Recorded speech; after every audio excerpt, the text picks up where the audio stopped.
പുൽക്കൂടിനൊരു കാവൽ വിളക്കുണ്ട്, യൗസേപ്പിതാവ്. ദൈവമാതാവിനും എന്തിന് ദൈവത്തിനു പോലും കാവലായവൻ. നിശബ്ദനായിരുന്നു ജീവിതത്തിലെ ഒട്ടുമിക്ക സമയങ്ങളിലും. അയാളുടെ സ്വപ്നങ്ങൾ പോലും ദൈവീകമായിരുന്നു. ദൈവകുമാരൻ്റെ വളർത്തുപിതാവാകുവാൻ ദൈവം കണ്ടെത്തിയ നീതിമാൻ.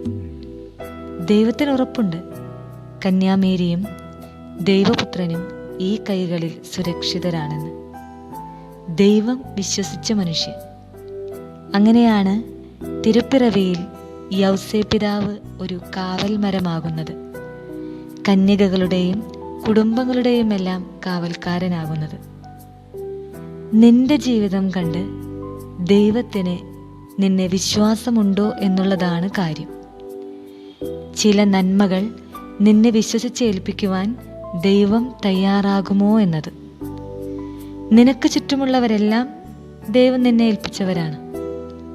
ചൂഷണം ചെയ്യാതെ, വേദനിപ്പിക്കാതെ, പാപത്തിലേക്ക് നയിക്കാതെ നമുക്കും നല്ല കാവൽക്കാരാകാം.